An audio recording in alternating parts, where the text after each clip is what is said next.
Mau rumah atau kantor Anda cantik, nyaman, modern, dan terkini? Solusinya ada pada kami. Custom Home memberikan pelayanan yang sesuai dengan kebutuhan dan keinginan Anda.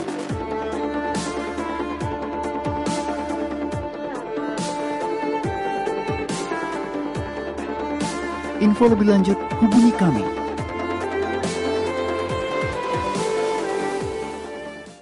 Apakah Anda merasa seorang diri?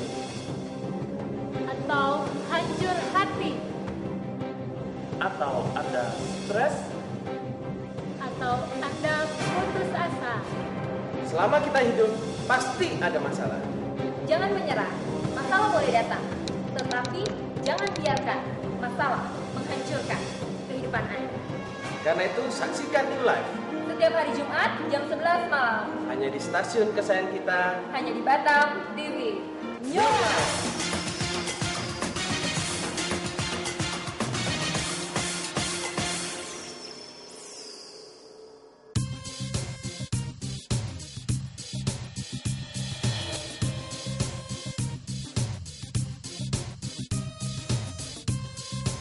Batam TV, Jembatan Hati.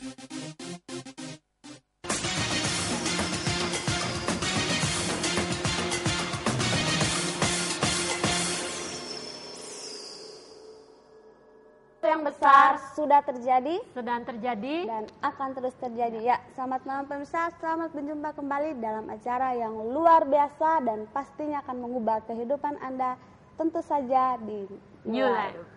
Gimana kabar pemirsa pada malam hari ini? Kami selalu yakin dan percaya kita selalu dalam keadaan yang luar biasa, dahsyat, dan mantap. sebagaimana siaran New Life pada malam hari ini. Ya, setiap Jumatnya kita selalu hadir dengan mengangkat tema-tema yang sangat menarik dan sayang banget kalau pemirsa di rumah ya. Ya pemirsa, Ya. siaran ini kami kemas secara interaktif di mana Ya. pemirsa bisa berpartisipasi langsung bersama kami. Ya. Bila malam hari ini pemirsa memiliki permasalahan apapun di dalam kehidupan Anda, jangan ragu lagi, Anda bisa curhat kepada kami, Anda bisa sharing kepada kami dengan mengirimkan SMS di 0819 081 77771. Ya, saya ulangi, pemirsa bisa curhat kepada kami dengan mengirimkan SMS di nomor 0819 081 7-nya 4 kali 1. Apapun permasalahan pemirsa pada malam hari ini, pemirsa bisa curhat kepada kami dengan mengirimkan SMS. Selama siaran berlangsung, kami hanya menerima line SMS. Dan kalau pemirsa di rumah mau telepon bisa ya, setelah siaran ini berlangsung. Ya. Pada malam hari ini kita mengangkat tema yang sungguh luar biasa ya. Ya, dan sangat menarik banget. Betul, ya. Temanya adalah jalan mana yang harus kupilih. Nah, bila pada malam hari ini pemirsa memiliki permasalahan yang Anda rasa tidak ada jalan keluarnya, Anda jangan ragu untuk SMS kepada kami untuk bertanya langsung pada narasumber kami, tetap di nomor yang sama di 0819 081 77771. Karena itu pemirsa, jangan pernah lewatkan siaran ini sedetik pun. Karena kebahagiaan, Masa depan yang baik, dan pengharapan selalu ada untuk kita semua. Ya, malam hari ini kita udah kedatangan 2 orang narasumber yang sungguh luar biasa nih, yang sudah tidak asing juga ya buat pemirsa. Kita langsung sapa narasumber kita. Ya, selamat malam Bapak Susilo. Malam Ana, malam Pipi, selamat malam pemirsa di rumah. ya selamat malam Bu Erti. Selamat malam Pi, selamat malam Ana, selamat malam pemirsa di rumah. Ya, gimana kabarnya? Tentu saja luar biasa, dahsyat, dan selalu mantap. Wow, luar biasa banget ya. Iya. Iya, Pak Susilo udah 2 minggu ya nggak Betul, hadir di kursi betul. singgasananya. Sekarang kembali lagi. Iya. Kok malam hari ini mengangkat tema jalan mana yang harus kupilih? Ya, sebentar saya. Karena begini nih, banyak orang dalam hidup ini menghadapi kebingungan-kebingungan dalam memilih atau membuat keputusan dalam hidup ini. Ya. Bahkan ada saat-saatnya titik-titik dalam hidup kita benar-benar bingung apa yang harus dilakukan. Ya. Apakah kita mau diam saja, apakah kita mau memilih jalur A atau jalur B. Contohnya misalkan, ada seorang yang memiliki seorang suami yang keras, yang mau menang sendiri, cuman ada 2 hukum. Yang pertama, suami tidak pernah salah. Yang kedua, kalau suami salah, lihat hukum yang pertama. Nah, apa yang harus dilakukan oleh seorang istri menghadapi suami yang seperti itu? Itu akan mengalami kebingungan-kebingungan dalam hidupnya. Nah, oleh karena itu, malam hari ini secara khusus kita angkat tema jalan mana yang harus kita pilih pada saat kita mengalami kebingungan-kebingungan, sehingga kita mendapatkan jawaban yang terbaik dan semua keputusan yang kita ambil adalah keputusan yang paling benar. Ya. Nah, bagaimana Pak caranya untuk kita bisa mengambil keputusan yang benar? Ya, mungkin istri saya yang menjawabnya. Ya. Nah, mungkin banyak ya saat-saat pada saat kita bingung ya, gimana sih kita bisa ngambil keputusan. Nah, pada saat kita tuh bingung, rasanya kan kalau untuk kita ngambil keputusan yang benar itu sudah rasanya sudah agak-agak susah ya. Antara memang itu emosi kita atau memang itu keputusan yang memang benar-benar yang harus kita ambil. Dan tentu saja ya ada cara-cara yang harus kita lewatin untuk kita bisa mengambil keputusan yang benar. Antara lain yang pertama, kita harus berdoa dan percaya bahwa Tuhan yang selalu menyertai dan menuntun setiap kita. Jadi setiap hidup kita nggak luput loh dari pencipta kita sendiri. Karena apa? Saya sendiri percaya lah bahwa kalau Tuhan tuh turut campur pada setiap masalah kita, setiap apapun yang kita alami, Tuhan pasti turut campur dan Dia pasti memberikan yang terbaik dalam hidup kita. Itu yang pertama, kita berdoa dan kita percaya bahwa Tuhan yang menyertai kita, itu yang pertama. Dan yang kedua, kita mesti mempunyai pola pikir yang benar. Dengan kita mempunyai pola pikir yang benar, otomatis perasaan kita benar ya. Setelah kita mempunyai perasaan yang benar secara secara otomatis juga apapun yang kita lakukan itu benar gitu loh. Dengan kita punya pola pikir benar, perasaan benar, dan apapun yang kita lakukan itu pasti benar. Tindakan kita jadi benar. Tindakan kita benar. Dan yang ketiga, kalau kita untuk ngambil keputusan yang ketiga bahwa kita harus bisa memilih milah-milah nih masalah-masalah yang kita hadapin. Umpamanya nih, kalau orang ada yang terlilit utang, kan banyak lah. Orang terlilit utang, apa sih yang menjadi masalah sebenarnya kalau dia bisa terlilit utang? Mungkin yang pertama, dia sih sudah punya penghasilan, tapi dia terlalu mengikuti nih apa yang menjadi kebutuhannya, apa aja mau, namanya manusia ya. Namanya manusia, kita maunya semua yang menjadi keinginan kita terpenuhi. Lihat ini, pengen, semua lah akhirnya kita beli ya. Nah, kalau kita punya gaya hidup yang seperti itu, otomatis menjadi masalah kan. Berapapun yang kita miliki mesti habis secara ya mungkin dalam waktu singkat, karena kita nggak lihat prioritas apa sih yang harus kita ambil. Ataupun kita punya uang lebih nih, terus kita tiap harinya kerjanya jalan sana jalan sini, keliling ke luar negeri, keliling kota kemana-mana, jalan dengan menghaburkan uang. Otomatis kan itu akhirnya mungkin setelah 2 minggu, setelah 1 bulan, masalah masih muncul, masalah keuangan kan. Mungkin dalam waktu 1 bulan kita bersenang-senang, setelah itu nah itu jadi masalah. Nah, kita mungkin kekurangan seperti itu. Ataupun yang lain kita kita nggak mengatur keuangan kita dengan baik gitu loh. Jadi kalau orang terlilit utang, kita harus lihat masalah apa sih yang sebenarnya dia alamin. Apa memang karena memang dia sudah mencukupkan diri, ataupun dia terlalu menghambur-hamburkan apa yang dia miliki, seperti itu. Jadi 3 yang perlu kita ambil. Yang pertama, kita berdoa dan kita percaya pada Tuhan. Yang kedua, kita punya pikiran yang benar, perasaan yang benar, dan apa yang pun yang kita lakukan itu benar. Dan ketiga, kita milih-milih apa yang menjadi masalah kita yang sebenarnya. Ya, kami masih mengingatkan kepada pemirsa ya, selama siaran ini berlangsung kami hanya menerima line SMS. Jadi pemirsa bila mau menelepon langsung kepada narasumber kami, Anda dapat menghubungi setelah siaran ini berlangsung ya. Ya, pemirsa yang memiliki permasalahan apapun bisa SMS kepada kami di 0819 081 77771. Ya, Pak atau Ibu, misalnya bila seseorang sudah merasa banyak dosanya gitu ya, dia tidak layak lagi untuk beribadah gitu, tidak layak lagi untuk menghadap Tuhan, malu gitu, karena begitu banyak dosanya. Apa yang harus orang ini lakukan? Iya, ada kecenderungan orang yang merasa dirinya berdosa, ada kecenderungan bahwa orang yang sering melakukan kesalahan dalam hidupnya, dia akan terhakimi. Dia akan merasa seperti menjadi seorang terdakwa yang selalu merasa begini, aku tidak layak, aku tidak pantas, aku tidak bisa hidup benar, aku tidak bisa berbuat baik, dan bahkan bisa menghakimi bahwa ya hidupku memang sudah hancur, memang aku ini orang berdosa, dan percumalah aku datang pada Tuhan. Orang-orang yang seperti gini biasa kecenderungannya akan menghindari tempat-tempat ibadah. Kenapa? Karena mereka merasa tidak layak, mereka merasa tidak mampu. Tapi hari ini saya mau beritahu kabar baik kepada setiap pemirsa bahwa Tuhan sangat mengasihi Anda. Sekalipun Anda sangat berdosa, Tuhan mengasihi Anda tanpa syarat. Kenapa? Karena Anda adalah anak-anaknya yang memang Tuhan kasihi. Kita menerima kasih dari Tuhan bukan karena kita baik, tapi karena Tuhan baik dalam hidup kita.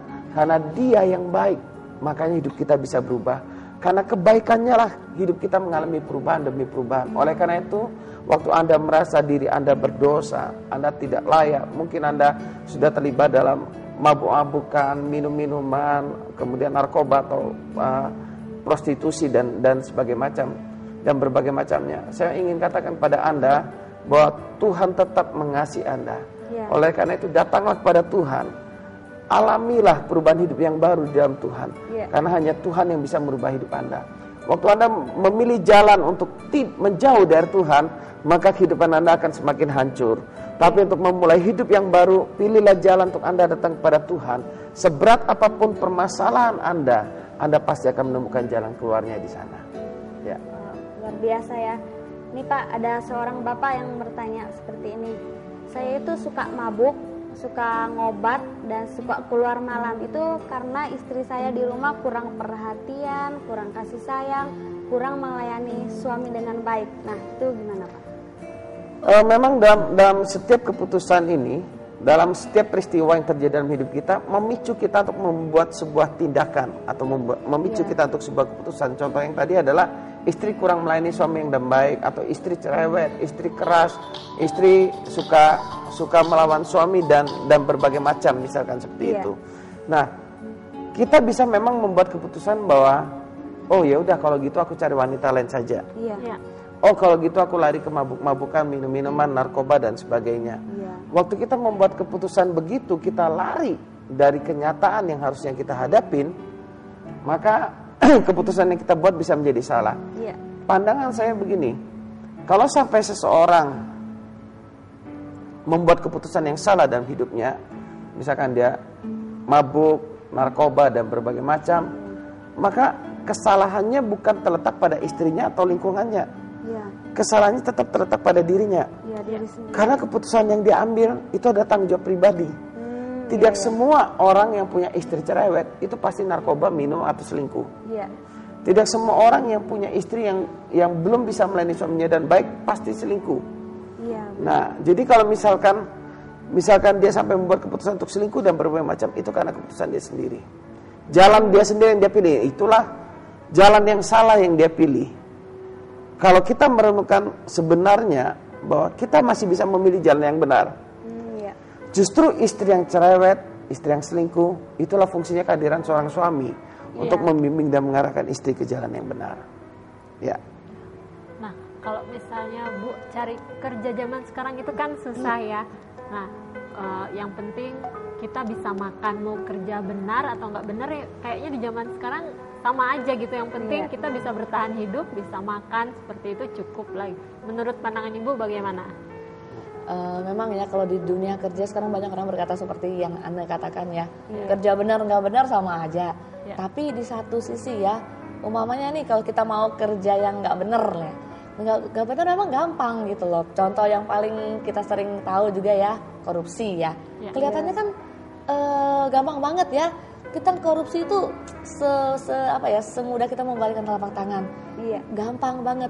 Tapi kita juga harus pikir konsekuensi yang akan datangnya bagaimana gitu loh. Mungkin saat ini kita nggak kelihatan ya konsekuensi yang kita terima. Dan saya percaya kalau seperti ada bangkai nih yang disimpan nih, sampai seberapa lama pun itu mesti akan ketercium, nggak mungkin akan tertutup rapat gitu loh. Kita tutup rapat banget. Suatu kali pasti orang-orang pada tahu nih akar kebusukannya itu akan keluar, bau-baunya mesti akan keluar dan semua orang pasti tahu. Dan seperti itu kan nanti ke kitanya kan kita juga akan susah ya kan seperti itu. Nah, tapi memang sebagian orang kalau memilih jalan yang mau jalan yang cepat untuk mendapat uang cepat, memang ada sebagian orang yang pilih gitu, tapi dengan segala konsekuensi yang harus dia terima. Tetapi coba kalau kita mau pikir ya, kalau kita punya kerjaan yang benar nih, kan otomatis kalau kita punya kerjaan yang benar, hati kita kan juga tidak merasa berdosa ya. Jadi perusahaan tertuduh dalam hati kita tuh nggak ada. Sedangkan kalau kita melakukan hal yang nggak salah, yang nggak benar, otomatis hati kita tuh mesti berbicara ya. Ini loh kamu melakukan hal ini, kita pun jadi takut ya kalau kita berbuat yang salah. Tapi kalau kita melakukan hal-hal pekerjaan yang benar, hati kita itu bersih gitu loh. Untuk perasaan tertuduh tuh nggak ada sama sekali. Kita tenang aja, hidup kita pun tenang. Dan saya percaya Mami, orang melakukan kerjaan yang nggak benar itu hidupnya pasti nggak tenang. Mesti dia dilingkupin ketakutan, minimal takut kalau ketahuan kan perbuatannya seperti itu. Jadi kalau seperti itu tuh pilihan kita mau apa enggak. Tapi kalau saya pribadi, mending kita pilih yang cara yang benar deh. Mungkin secara sekarang yang nggak kelihatan nih hasilnya, tapi percaya aja Tuhan tuh bukan Tuhan yang buta gitu loh. Tuhan pasti melihat semua yang kita kerjakan. Jadi otomatis ke kitanya kalau kita melakukan pekerjaan yang benar, yang pertama hidup kita tenang. Yang kedua, perasaan kita tuh tidak akan tertuduh gitu loh, karena kita melakukan hal yang benar.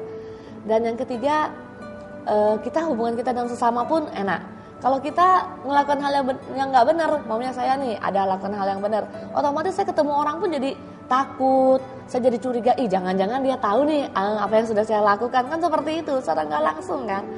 Dan yang terakhir pun, kalau maunya kita dalam keluarga, kalau kita melakukan pekerjaan yang benar, nggak benar, otomatis kita tidak bisa menjadi teladan kan bagi, nggak usah jadi jauh-jauh lah bagi orang lain, bagi anak kita sendiri loh. Apa yang kita mau katakan ke anak kita, apa yang menjadi yang mau kita teladanin untuk anak kita itu nggak ada loh. Kalau kita mau ngajarin anak kita untuk berbuat yang benar, pun di dalam hati kita, duh saya sendiri sudah melakukan hal yang benar, gimana kita mau ngajarin anak kita hal yang benar seperti itu. Jadi kita gimana ya, baiknya kita melakukan hal-hal yang benar. Kelihatannya sih hal yang benar itu untuk mendapatkan uang mamanya ya, susah nih. Tapi percaya saja, dengan kita melakukan hal yang benar, Tuhan tuh pasti melihatlah hati kita, apa yang sudah kita lakukan. Dan saya pikir nggak ada lah orang melakukan hal yang benar terus ujung-ujungnya dia mendapatkan hal yang nggak baik, itu nggak. Pasti ujung-ujungnya Tuhan pun berkenan dengan apa yang dia lakukan. Ini ada SMS yang masuk, kita bacakan. Ini dari 5525. Ya, assalamualaikum. Ya, selamat malam. Saya Ari, dulu mencintai seorang cewek, tapi putus. Sekarang saya udah punya anak 1. Nah, sekarang pacar saya dulu masih sendiri, ya mantannya masih sendiri. Tapi nggak sengaja kita kemarin ketemu. Nah, sekarang dia menghantui pikiran saya. Maksudnya saya masih ada rasa untuk memiliki dia. Sekarang sering telepon ingin kembali ke saya. Jadi saya bingung gimana ini. Ya, buat Mas Adi begini. Dalam hidup ini kita kan harus membuat keputusan-keputusan, dan setiap keputusan harus kita pertanggungjawabkan. Nah, waktu Anda memutuskan untuk menikah dan seseorang, apalagi Anda sudah memiliki seorang anak, memang ini adalah satu keputusan, dan di dalamnya ada unsur tanggung jawab. Jika Anda ketemu dengan mantan Anda, seharusnya Anda menyadari bahwa saya sudah nggak bisa bersama dengan dia. Saya sudah punya istri dan punya anak, dan saya bersyukur buat kebaikan Tuhan. Memang mungkin misalkan pacar kita cantik, baik, dan berbagai macam, kita bisa berkata, oke, memang dia cantik, baik, tapi dia bukan jodoh dari Tuhan buat saya. Gitu kan? Saya sudah memiliki seorang istri dan seorang anak, dan saya akan bertanggung jawab atas itu semua, Mas Ari. Jadi kalau kita melihat seorang wanita, apalagi kita adalah seorang laki-laki, kita akan kecenderungan begini. Kita akan cenderung untuk melihat wanita lain, ada kecenderungan kesannya lebih cantik daripada istri kita. Namun kalau kita fokus pada istri kita melihat kebaikan istri kita melihat pengorbanan istri kita waktu bersama, dan kita apalagi waktu dalam proses melahirkan anak, kita akan bersyukur pada Tuhan bahwa kita sudah memiliki istri yang terbaik. Oleh karena itu, saran saya sih cuma begini. Gak usah berjuang untuk melupakan pacar Anda, gak usah. Fokus saja pada istri Anda. Ingat kebaikan istri Anda, bersyukur buat cinta yang Tuhan berikan dalam hatimu untuk Anda bisa mencintai istri Anda.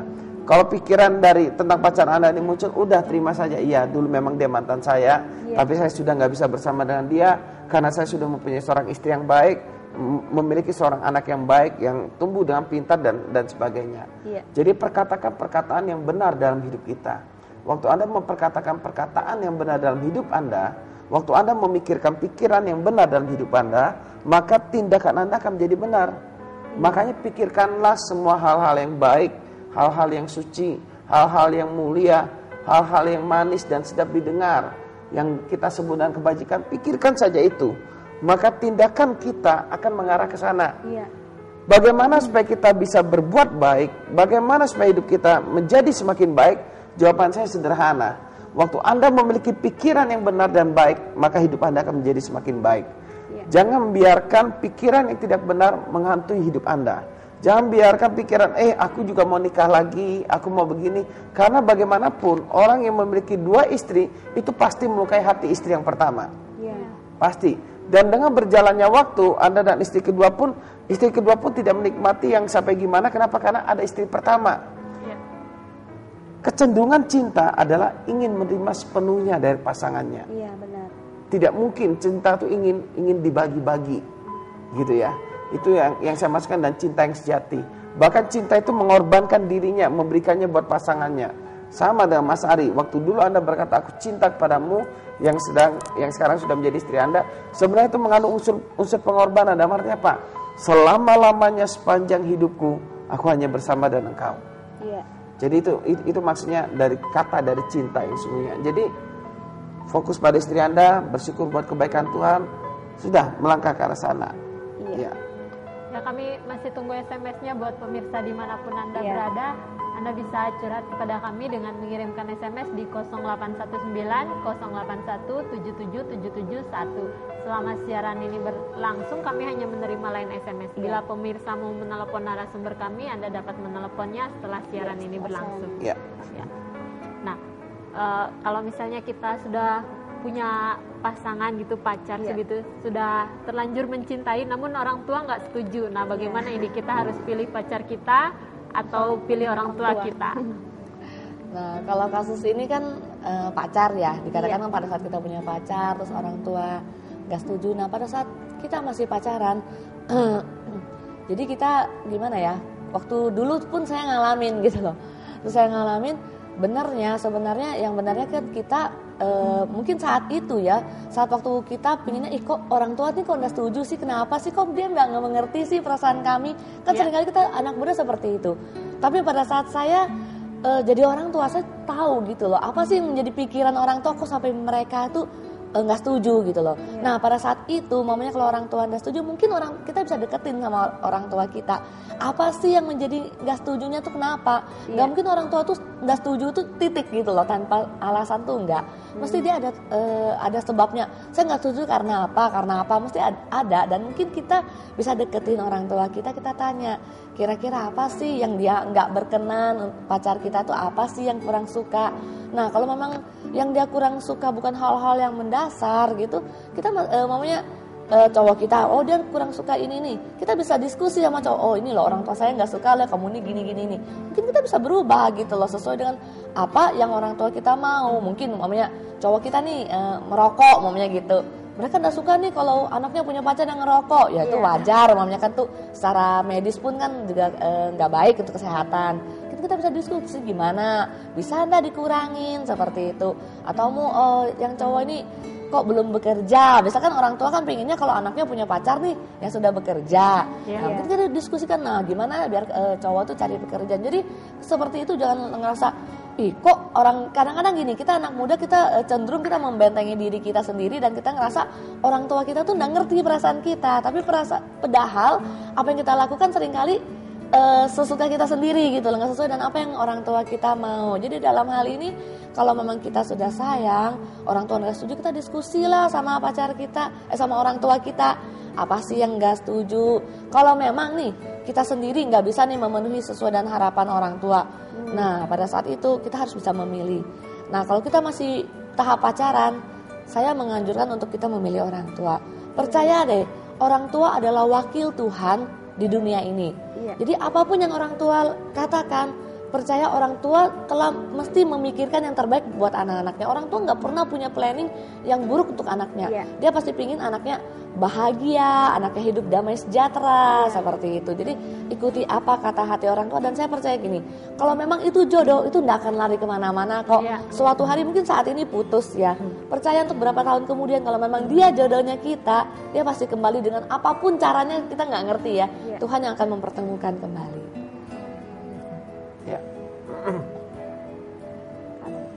Kita ke SMS yang sudah masuk dari pemirsa dari 2151. Saya ibu rumah tangga, suamiku anak paling tua. Setiap ada masalah, selalu kami yang dipojokkan dengan alasan kami yang paling tua. Giliran senang, kami nggak dianggap. Bagaimana cara menghadapi semuanya karena mereka sudah susah diajak kompromi? Oke. Begini, menjadi anak yang paling tua itu adalah anugerah dari Tuhan. Ya. Waktu kita bisa memikul tanggung jawab, waktu kita jadi anak paling tua itu kan cenderung memikul tanggung jawab ya atas adik-adiknya dan sebagainya. Namun memang kita punya keterbatasan.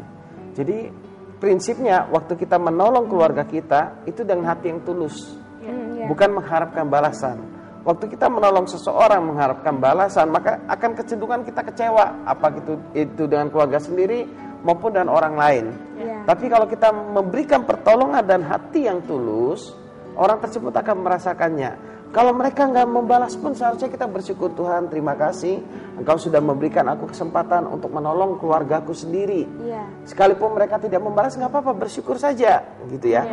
Kalau mereka happy, mereka lupa sama kita, ya sudah Tuhan terima kasih, kami tetap berbahagia karena Tuhan yang menolong kami, yang membuat kami bahagia. Kebahagiaan kami tidak tergantung kepada orang baik sama kita atau jahat sama kita. Kebahagiaan kita tergantung pada kebaikan Tuhan dalam hidup kita. Kalau kita boleh makan, kita masih boleh memiliki pekerjaan, kita masih boleh memiliki keuangan yang baik, dan kita boleh menolong orang, itu adalah kebahagiaan tersendiri sebenarnya. Jadi jangan ukur kebahagiaan dari kalau orang yang gak sayang sama kita gimana gitu ya.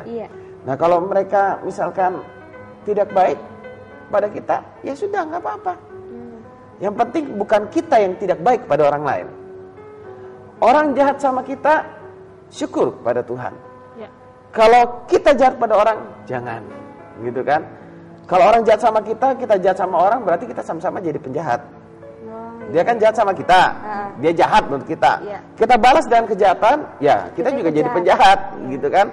Itulah ruginya kita kalau misalnya kita salah bersikap. Makanya kita harus bisa memilah bagaimana menyikapi orang yang jahat pada kita. Ada dua pilihan, mau tetap baik atau mau tetap jahat. Nah, Anda menyadari diri Anda sebagai apa? Kalau Anda menyadari diri Anda sebagai orang yang baik, maka Anda akan tetap baik kepada orang yang jahat. Tapi kalau Anda menyadari diri Anda, orang jahat ini harus dibalas dengan kejahatan, maka Anda yang semulanya baik, Anda menjadi seorang yang jahat. Ya, jangan biarkan orang lain error, kita menjadi error. Tetaplah berikan kasih itu kepada orang lain, karena kita menerima sumber kasih dari Tuhan dalam hidup kita. Ini lagi ada SMS dari seorang ibu. Selamat malam. Pada hari Rabu kemarin dompet saya jatuh. Di dalamnya ada uang dan KTP, STNK, SIM dan surat-surat lainnya. Karena bingung, saya pergi ke orang pintar supaya dompet saya dapat kembali. Ternyata sampai saat ini dompet saya itu tidak kembali pada saya. Jadi apa yang harus saya lakukan? Ini ke orang pintar, Pak. Nah, untuk ibu ya memang nggak enak banget ya kalau pas dompet kita hilang, kan banyak surat-surat itu yang agak ribet ya kita ngurusnya ya. Cuma kalau ke orang pintar pun biasa sih mending dilapor ke polisi ya kalau memang kita ada kehilangan seperti itu ya, siapa tahu nanti ada yang nemuin gitu kan, bisa kembalikan ke ibu ya. Jadi kalau kayak gini kan nanti kalau ke orang pintar sih biasanya sih kita sendiri nggak menyaranin seperti itu ya, tapi memang sebagian orang yang memang percaya ya mereka ke orang pintar. Kalau saya sendiri ya sudah, kalau memang hilang gitu mungkin bisa lapor ke polisi, kita mengurus surat-surat kehilangan. Jadi untuk berikutnya kalau kita mau mengurus surat-surat yang lain lebih gampang gitu loh. Kalau nggak langsung diurus karena kadang-kadang jadi ribet ya. Sudah lewat 1 minggu 2 minggu kita sudah susah gitu loh. Jadi untuk sekarang ibu memang nggak enak itu kehilangan surat-surat, cuma belajarlah ibu kalau memang lain kali untuk lebih berhati-hati untuk membawa dompet gitu loh ibu. Dan hal yang nggak perlu-perlu juga jangan dibawa semua lah. Jadi kalau dompetnya hilang, nggak semua pada hilang gitu surat-suratnya kayak gitu. Iya, kalau saya pribadi sih ibu tidak percaya kepada orang pintar. Saya jelas. Kenapa sudah dompet hilang ke orang pintar bayar lagi gitu kan? Ini hilang berapa kali gitu kan jadinya. Saya lebih percaya kepada Tuhan. Kenapa? Kalau memang Tuhan mau dompet itu kembali, dia akan kembali. Kalau enggak, ya udah kita belajar, lain kali lebih berhati-hati. Dan saran saya, laporkan saja ke polisi. Siapa tahu ada yang menemukannya. Tidak menutup kemungkinan mujizat terjadi, Bu. Waktu ibu mempercayai Tuhan, tidak menutup kemungkinan mujizat bisa terjadi. Tiba-tiba ada orang yang baik hati yang menemukannya dan melaporkannya kepada polisi, lalu dompet itu bisa kembali kepada ibu. Nah, jadi keputusan kembali dalam tangan kita masing-masing. Jalan mana yang mau kita pilih? kalau saya lebih mempercayai Tuhan daripada orang pintar. Dan tindakan saya kalau dompet hilang, lapor saja ke polisi. Apalagi berisi surat-surat penting, karena untuk pengurusan berikutnya. Ya. Ya pemirsa, kami masih tunggu SMS-nya buat pemirsa yang mau mengirimkan SMS di 0819 081 77771. Namun kita harus break sejenak untuk menyaksikan pesan perubahan yang satu ini. Ya, tetaplah bersama kami dan jangan kemana-mana. Ya.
Dalam seminar ini, saya percaya setiap kita akan pasti diberkati dengan kebenaran. Seminar ini akan membicarakan tentang kebenaran apa yang Anda dapatkan. Kebenaran yang pertama yang akan Anda dapatkan adalah tentang identitas kita yang sejati di dalam Kristus. Dan kemudian yang kedua, saudaraku yang kekasih, dalam seminar ini juga kita akan mendapatkan kebenaran bagaimana perubahan yang sejati itu terjadi. Karena perubahan yang sejati terjadi dari dalam keluar, bukan perubahan dari luar ke dalam yang dipaksakan. Dan kemudian kebenaran yang berikutnya yang Anda dapatkan adalah tentang apa itu keberhasilan yang sejati. Karena keberhasilan yang sejati tidaklah ditentukan apa yang Anda bisa raih dengan tangan Anda. Tapi keberhasilan yang sejati adalah apa yang telah Kristus raih bagi Anda. Semuanya bicarakan tentang Kristus dan apa yang telah Dia lakukan bagi kita semuanya. Selamat bergabung, saudaraku. Saya mengajak Anda bersama-sama dari pulau-pulau, dari kota-kota manapun, bisa join bersama-sama kami dengan seminar Kasih Karunia yang akan datang. Tuhan memberkati Anda. Sampai ketemu di Batam.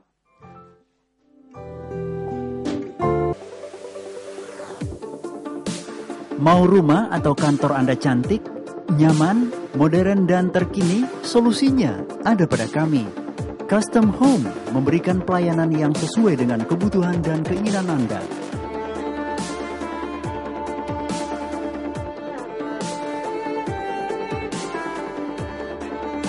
Info lebih lanjut, hubungi kami.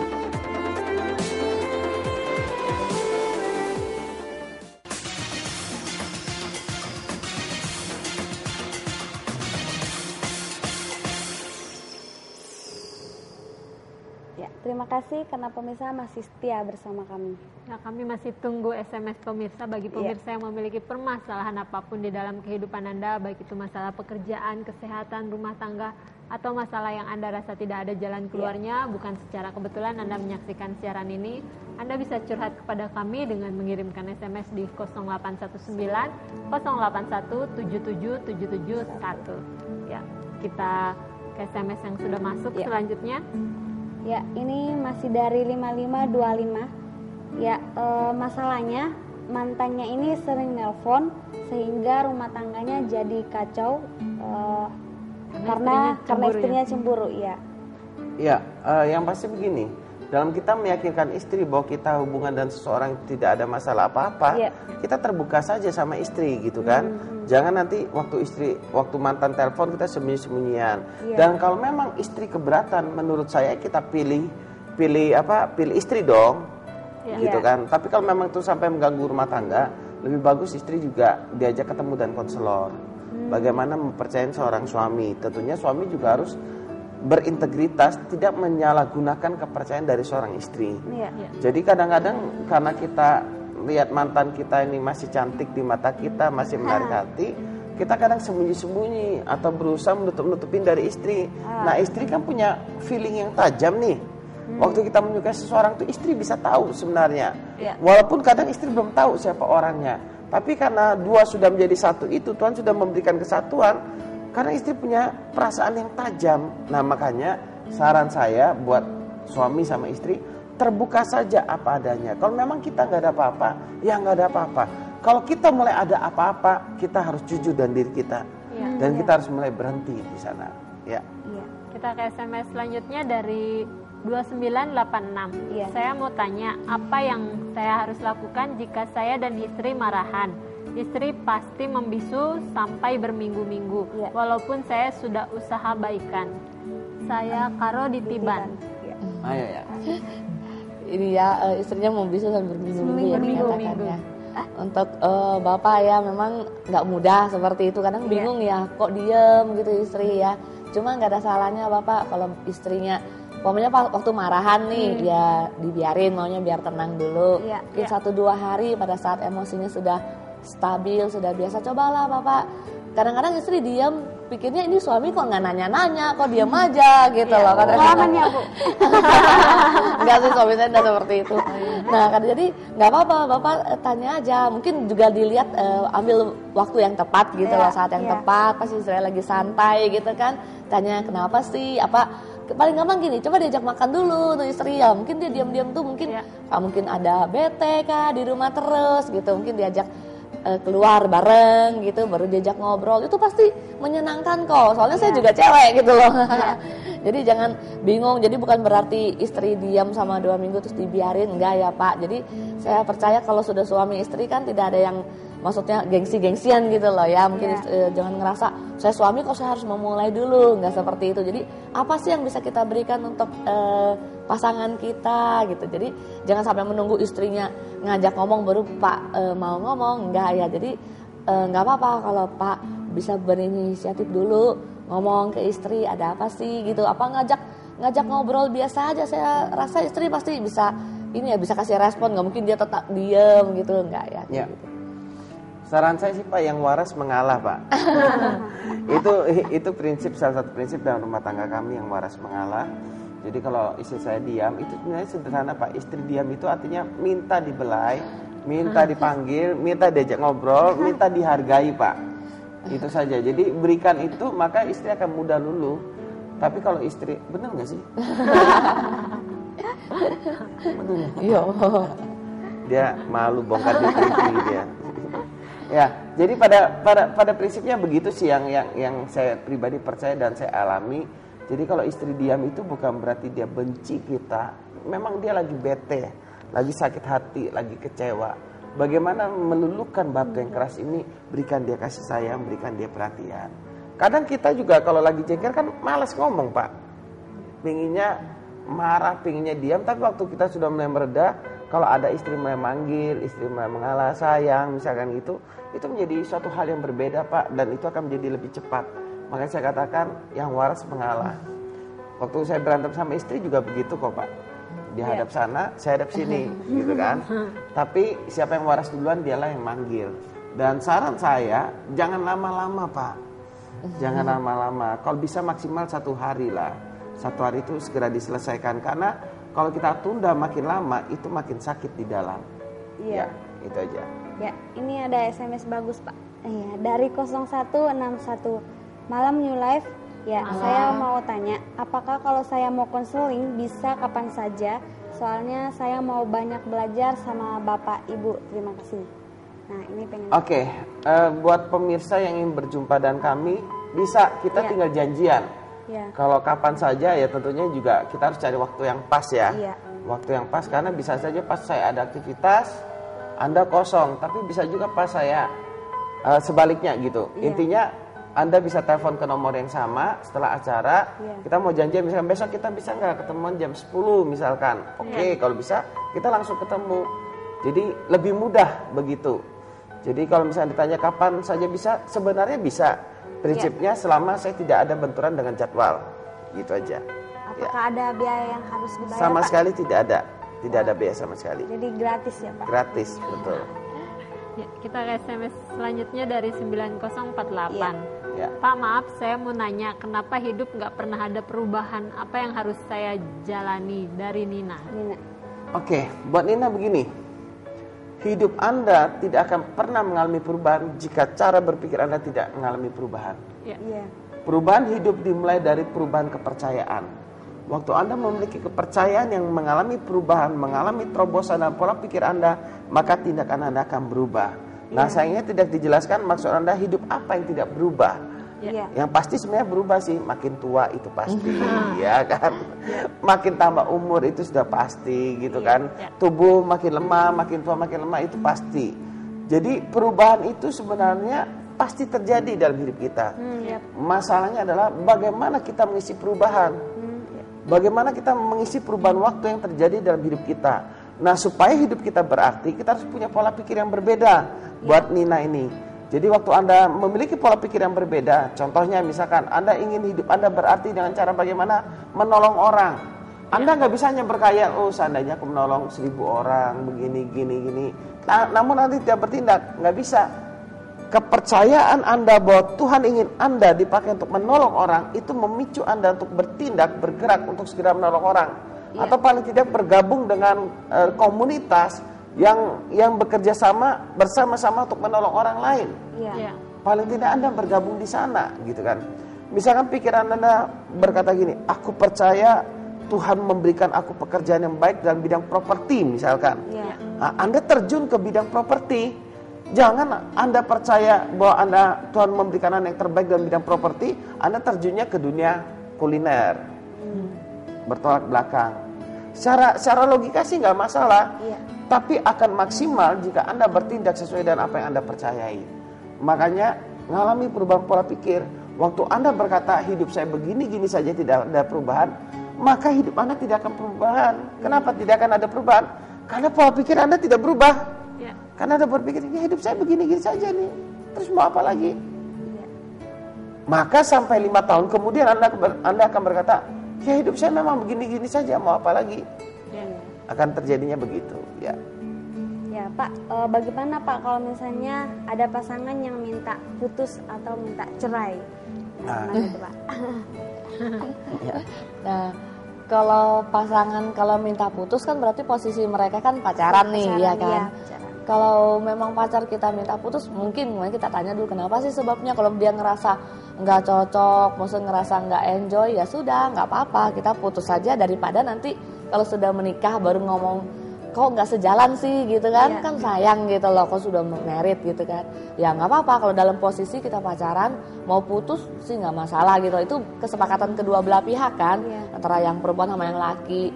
Tapi kalau mamanya sudah ngomong bercerai, itu kan berarti ceritanya kan posisi sudah menikah gitu kan, sudah bercerai.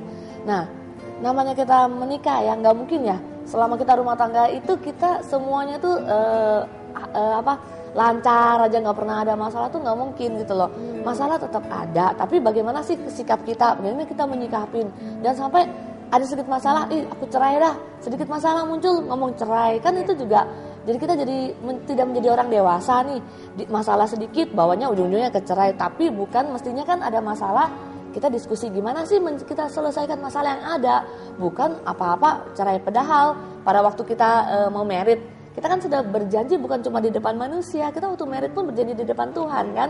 Di hadapan Tuhan kita berjanji bahwa kita akan setia sampai maut memisahkan gitu loh. Bukan masalah yang memisahkan kita gitu, seperti itu. Jadi dari sana ya itu perlu kedewasaan kita dan masing-masing gitu loh. Jadi bukan ada masalah kita langsung menutup kamu mestinya gini. Dan satu hal yang memang kita terapkan dalam rumah tangga kami juga, kalau kita tidak saling menuntut gitu loh. Pada saat kita saling menuntut, otomatis ujung-ujungnya kita jadi sakit hati. Makanya saya maunya suami saya A, B, C, D. Pada saat suami saya nggak bisa memenuhi, jadi kan saya jadi jengkel. Kalau gitu saya pisah aja deh. Ujung-ujungnya kan seperti itu. Jadi kalau pada saat kita berumah tangga, biarlah kita saling menerima kelebihan dan kekurangan masing-masing. Dimana waktu pacaran aja kan kita sudah bisa nerima nih kelebihan dan kekurangan masing-masing. Masa sih waktu nikah mau menerima kelebihan terus kekurangan nih nggak mau diterima, kan udah seperti itu. Ya. Kita ke SMS yang sudah masuk dari 3210. Selamat malam, saya seorang bapak. Saya mau bertanya, kenapa anak saya selalu melawan? Apa yang harus saya perbuat? Oke Pak, sayangnya tidak disebutkan umur anak Bapak berapa gitu kan ya. Memang ada yang orang tua yang berprinsip gini, anak itu harus dihajar supaya dia takut sama kita, gitu kan ya. Justru waktu anak itu semakin kita kerasin, nanti dia bertumbuh dewasa, dia akan memberontak Pak. Dia akan melawan. Kenapa? Dia tidak menjadi apa yang ada pada dirinya sendiri. Nah, saya tidak tahu bagaimana prinsip Bapak dalam mendidik anak. Itu contohnya, misalkan dulu saya, kenapa saya dulu memberontak pada orang tua? Karena orang tua selalu mendidik saya dan keras, bahasa kasarnya, saya tidak merasa orang tua mengerti keadaan saya, gitu kan? Nah, akhirnya saya mulai melawan. Tapi sebagai orang tua, mari kita belajar mengerti kondisi anak, berikan kasih sayang pada anak. Mungkin kita tidak sempurna, tapi salah satu cara untuk membuat anak menurut pada kita, berikan dia kasih sayang. Berikan kasih sayang ini bukan berarti tidak ada disiplin. Memang anak salah harus ditegur, harus diberitahu. Tapi porsi kasih sayangnya juga harus jauh lebih besar daripada porsi disiplinnya Pak. Karena kalau kita jauh lebih menekankan disiplinnya, sehingga yang kita lihat adalah kesalahan-kesalahan terus pada anak, maka waktu dia bertumbuh semakin dewasa, dia akan melihat kesalahan-kesalahan kita terus juga. Tapi kalau kita melihat hal-hal yang baik dalam diri anak, kita menguatkan dia, kita memotivasi dia, maka waktu dia bertumbuh dia akan melihat hal-hal yang baik juga dalam diri kita. Sebagaimana anak itu diperlakukan, demikian pula dia akan memperlakukan kita. Nah, kalau kita didik dengan anak dan keras dan terus fokus pada kesalahannya, maka dia akan melihat, mencari juga kesalahan kita. Ya, itu mungkin tips yang sederhananya di sana. Jadi fokus pada yang baik pada anak. Kita ke SMS selanjutnya dari 7681. Selamat malam semua penyiar Batam TV. Selamat malam. Ini saya Agus di Bandara Plum Garden Raya. Saya mau tanya, apa yang harus saya lakukan jika saya difitnah pacaran sama istri orang? Udah bermacam cara saya jelaskan sama orang yang fitnah saya, namun orang itu masih saja menfitnah. Mentang-mentang saya belum menikah kok dibilang kayak gitu.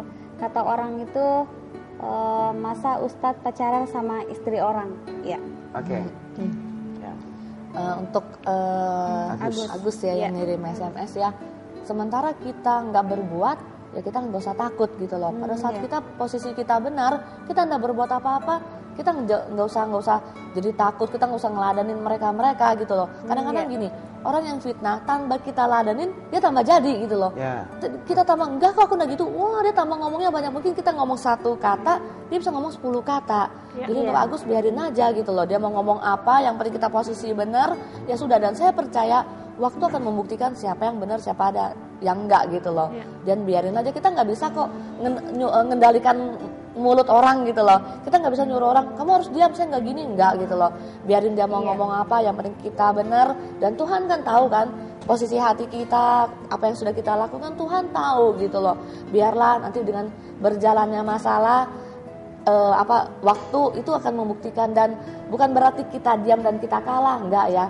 Bukan berarti kita diam terus nanti kita akan menjadi menjadi kambing hitam, enggak ya. Justru kita diam, ya sudah, kita diam, biarlah dia ngomong-ngomong terus, toh nanti dia juga bosan sendiri ya. Pada saat dia bosan sendiri, dia akan berhenti sendiri gitu loh Agus ya. Saya ingin namakan, kita nggak bisa mengendalikan mulut orang, tapi kita bisa mengendalikan mulut kita, gitu kan ya. Nah, buat Mas Agus, saya ngerti bagaimana rasanya difitnah itu benar-benar tidak enak. Kenapa? Karena saya pernah mengalami. Tapi ada satu prinsip yang saya terapkan pada saat saya mengalami fitnahan adalah kebenaran tidak perlu dibela. Kebenaran itu akan membela kita. Kita hidup bukan dari apa kata orang, kita hidup dari apa kata Tuhan. Waktu kita benar, berjalan dan benar, orang mau fitnah negatif nggak apa-apa. nggak perlu bela kebenaran, karena kebenaran itu akan membela kita sebenarnya. Makanya saya berkata cepat atau lambat kebenaran itu akan terbuka, gitu kan. Jadi nggak usah pusing dan fitnahan, itu hal yang wajar. Apalagi Mas Agus adalah ustadz gitu kan, itu hal yang sangat wajar menurut saya. Seorang tokoh itu selalu Jadi Sorotan gitu. sorotan karena banyak orang nggak suka kan. iya. Banyak orang nggak suka, ya nggak apa-apa lah. Yang penting kita bukan jadi pemfitnah, orang fitnah kita, it's okay, yang penting kita benar. Yang penting kita nggak usah balas dan fitnahan, kita nggak usah berusaha klarifikasi sampai gimana-gimana, jumpa pers nggak perlu. Karena orang akan menilai kebenaran itu sendiri. Ya. Benar. Ini ada SMS dari 2367. Selamat malam New Life. Saya mau curhat dengan Bapak sama Ibu. Cuma nggak puas kalau hanya lewat SMS. Kalau konseling langsung bagaimana caranya? Karena saya punya masalah. Mohon solusinya. Saya ingin konseling langsung, bisa atau tidak? Terima kasih. Bisa buat yang kirim SMS, tinggal telepon, kita janjian hari apa mau ketemu, jam berapa, di mana, biar lebih santai gitu ya. Mungkin lebih enak mau ketemu di sekretariat New Life juga boleh, lebih private gitu kan ya. Kalau di tempat umum boleh, kita sambil minum teh, ngobrol santai juga boleh gitu. Jadi kapan saja bisa kontak, asal waktunya pas kita bisa ketemu. Dan semua layanan yang diberikan oleh New Life gratis sama sekali, tidak ada biaya sama sekali. Jadi jangan khawatir, Anda punya beban berat, Anda bisa datang menceritakan dan kami berusaha membantu memberikan solusi. Setelah itu Anda bisa mengalami kemerdekaan, gitu ya, tanpa biaya sama sekali. Ya. Kita ke SMS selanjutnya. Ini dari 6791. Ya, saya minta solusinya. Gara-gara saya sering minjam uang, hutang saya bertambah terus, sedangkan ekonomi di keluarga saya kurang. Padahal saya minjam uang nggak banyak. Itu gimana ya Pak? Sedangkan saya udah putus asa. Ya. Ini bendahara saya soalnya. Masalah uang bendahara yang menjawab. Untuk yang kirim SMS ini ya, memang ya kadang-kadang kita ngerasa dengan kita berutang masalah kita selesai gitu loh. Kadang-kadang kita sering kali berasa gitu. Pokoknya sekarang saya butuh uang nih 100.000 nih untuk bayar uang cicilan rumah. Saya utang nih sama Ane.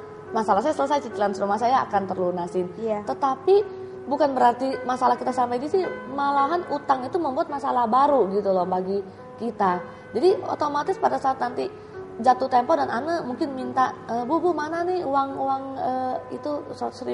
Jadi saya nanti ngutang lagi, saya ngutang lagi ke Vivi untuk nutupin utang saya. Jadi kalau kita ngomong berutang, kita akan mencari satu cara untuk nutupin. Jadi istilahnya gali lubang tutup lubang gitu loh. Kita pinjam sini nutup sini, kita pinjam sini nutup sini. Jadi untuk yang ngirim SMS, kalau mamanya kita punya penghasilan berapa, coba kita atur ke uang kita cukupkan dengan apa yang kita milikin gitu loh. Kita kita punya penghasilan 50.000 ya, kita atur makan kita cukupkan gitu loh. Kalau kita mengikuti kebutuhan kita, gak akan pernah cukup untuk kebutuhan manusia. Pada saat penghasilan kita bertambah, kebutuhan kita pasti bertambah gitu. Jadi kita cukupkan. Sekarang kita punya uang segini, kita cukupkan aja untuk kebutuhan kita. Dan saya sendiri nggak rekomendasikan untuk berutang. Jadi apapun yang kita milikin kita cukupkan aja. Jangan sampai kita berutang untuk makan gitu. Sayang banget gitu loh. Mungkin kalau suatu kali kita berutang untuk cicil rumah, karena rumah kan kita kredit ya, kita karena harganya terlalu mahal, kalau kita bayar tunai kan belum bisa, kita kredit sih oke. Tapi kalau untuk kebutuhan sehari-hari kita cukupkan lah apa yang kita punya. Iya. Saya lebih milih makan mie instan tiap hari daripada utang untuk makan. Ya. Kita ke SMS selanjutnya dari 5376. Assalamualaikum, selamat malam. Saya ingin bertanya, apa yang harus saya lakukan jika kita ingin bahagia dunia dan akhirat, jika di dunia saja kita merasa gagal? Terima kasih. Oke. Saya percaya begini, untuk mengalami kehidupan yang indah di akhirat, tergantung daripada apa yang kita percaya tentang Tuhan. Waktu kita percaya bahwa Tuhan itu Maha Pengasih, Maha Pengampun, mengampuni kita, menyertai hidup kita, dan waktu kita mempercayai hal itu secara khusus dalam keyakinan saya bahwa Tuhan telah menebus dosa saya menjadi orang benar, maka saya akan selamat di dunia akhirat nanti, gitu kan. Bagaimana kalau di dalam dunia kenyataan ini gagal? Gagal itu definisinya apa dulu, gitu kan? Gagal itu apakah waktu saya belum memiliki uang yang banyak itu diartikan gagal? Iya. Kalau gitu berarti orang yang nggak punya uang banyak nggak bisa masuk surga dong kalau gitu. Nah, gagal di sini bukan berarti bahwa ukurannya adalah uang, gitu ya. Saya percaya orang yang mengenal Tuhan dengan benar itu adalah sebuah kesuksesan. Sekalipun uang belum datang dalam hidupnya. Contoh yang jelas yang saya ingin berikan. Ukuran dari orang yang kaya atau miskin menurut saya bukan tergantung dari berapa banyak harta yang dia miliki. Contohnya gini. Ada orang yang punya apartemen 5, rumah 5, mobil 10 misalkan. Tapi waktu ada orang yang kekurangan datang kepada dia, membutuhkan bantuan, dia berkata, "Pak, oh sorry saya lagi nggak ada duit." Nah, ini padahal dia punya rumah sebanyak itu, apartemen sebanyak itu, mobil sebanyak itu, dia berkata, "Saya nggak ada duit." Nah, ciri-ciri orang miskin adalah dia akan selalu merasa kekurangan. Betul ya? Nah, menurut saya orang yang punya 5 apartemen rumah, 5 mobil 10, lalu dia berkata 50.000 saja untuk menolong orang tidak ada duit. Berarti apa? Orang tersebut adalah orang miskin. Beda. Memang kami di New Life dalam menolong orang, kami tidak pernah memberikan uang. Kami tidak pernah memberikan dalam bentuk uang. Kami selalu memberikan dalam bentuk solusi. Kalau misalkan Anda mengalami kesulitan makan, kami siap membantu dalam memberikan beras, mie instan dan telur setiap minggunya, gitu ya, untuk kebutuhan keluarga. Kenapa? Kalau kami berikan uang itu bukan solusi. Solusinya adalah misalkan orang terlilit utang misalkan, dia harus mencari income yang lebih besar untuk bertahan hidup, untuk makan, dia nggak boleh ngutang lagi. Nah, supaya dia nggak boleh makan, dia harus mencukupkan diri dengan apa yang ada. Makanya kami sediakan beras, mie instan, telur. Seperti saya dulu, waktu saya mengalami problem keuangan, saya tahu pengeluaran saya besar dan pemasukan saya agak berkurang sedikit dan bahkan sering balance banget gitu kan. Setiap bulan yang saya lakukan adalah saya stok susu anak selama 1 bulan. Beli beras untuk 1 bulan, mie instan 1 bulan, telur untuk 1 bulan. Dan waktu makanan uang nggak ada, kita nggak bisa makan ayam, nggak bisa makan daging, kita masih bisa makan mie instan saat itu. Dan saya sempat makan mie instan selama 2 minggu, makanya saya bilang, bagi saya lebih bagus saya makan nasi kerupuk sambal kecap daripada saya berutang untuk makan. Nah, namun masing-masing punya prinsip. Silakan. Kalau saya di sana. Nah, makanya apakah orang yang begini gagal? Tidak. Orang yang berhasil dilihat dari apakah dia bisa bersyukur dan kebaikan Tuhan dalam hidupnya atau tidak. Apakah dia bisa masih mengasihi orang lain, menolong orang lain atau tidak. Apakah dia mengerti tujuan hidupnya atau tidak. Bukan dari seberapa banyak hartanya. Nah, waktu orang itu bisa bersyukur, orang itu bisa mengasihi orang lain, mengasihi sesamanya, bisa menolong orang, menurut saya Anda adalah orang yang berhasil. Jadi, kenapa? Karena kalau Anda bisa menolong orang, berarti Anda sebenarnya orang yang kaya di dalam hati Anda. Anda memiliki kekayaan dan kemurahan dalam hati Anda. Jadi Anda adalah seorang yang murah hati. Nah, makanya Anda bisa berarti bagi orang lain, Anda adalah orang yang berhasil. Orang yang gagal adalah orang yang berpusat pada dirinya sendiri. Orang harus mengasihi saya, orang harus mengerti saya, orang harus menolong saya, semuanya saya itu adalah orang yang gagal. Kenapa? Dia nggak bisa melihat kebaikan Tuhan dalam hidupnya. Kalau orang bisa melihat kebaikan Tuhan dalam hidupnya, dia akan memberikan kebaikan Tuhan itu kepada orang lain. Gitu. Sayang sekali sebetulnya masih banyak SMS, namun karena keterbatasan waktu kita harus mengakhiri siaran ini. Di penghujung acara ada tips buat pemirsa dari Ibu Ervi? Apapun yang kita hadapi, mungkin selama kita hidup, mungkin kita menghadapi banyak masalah, banyak yang harus kita pilih, banyak jalan, tapi kita harus pilih satu. Kita percaya pada Tuhan. Pada saat kita percaya pada Tuhan, kita bersandar dan percaya bahwa Tuhan selalu memberikan jalan yang terbaik. Dari Bapak Susilo? Saya ingin mengatakan ini, selama Anda melihat masalah yang besar, Anda tidak akan pernah bisa melihat Tuhan yang besar. Tapi kalau Anda melihat Tuhan yang besar, maka Anda akan melihat tidak ada masalah yang terlalu besar. Kenapa? Waktu Anda melihat Tuhan yang besar yang menyertai saudara, maka tidak ada masalah yang terlalu besar, karena Tuhan yang besar yang kita percaya akan menyelesaikan masalah itu. Luar biasa sekali. Terima kasih buat nilai-nilai yang sudah dibagikan kepada kita semua. Kami juga mengucapkan terima kasih banyak buat pemirsa di rumah yang sudah setia menyaksikan siaran New Life pada malam hari ini. Namun kami mohon maaf pemirsa, tidak semua SMS yang masuk kami bacakan berhubung terbatasnya waktu. Namun pemirsa di rumah jangan kecewa, pemirsa tetap bisa mendapatkan jawaban langsung dari kedua narasumber kami. Pemirsa tetap bisa menghubungi nomor yang sama, yaitu di nomor 0819 081 74 kali 1. Pemirsa bisa menelpon langsung kepada narasumber kami. Ya. Kami juga mengucapkan terima kasih banyak kepada kru Batang TV yang bertugas pada malam hari ini, karena tanpa bantuan dan kerjasamanya tidak mungkin acara ini dapat berlangsung dengan baik dan lancar. Ya. Saksikan terus pemirsa siaran New Life setiap hari Jumat pukul 11 malam hanya di stasiun kesayangan kita, hanya di Batang TV. New Life.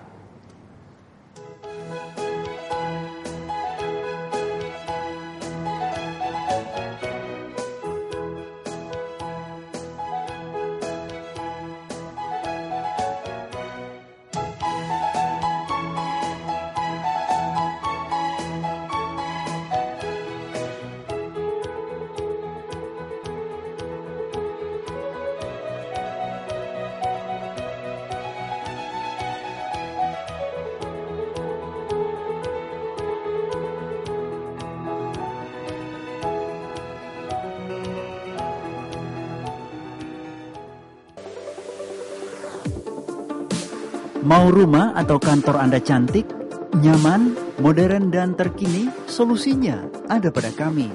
Custom Home memberikan pelayanan yang sesuai dengan kebutuhan dan keinginan Anda.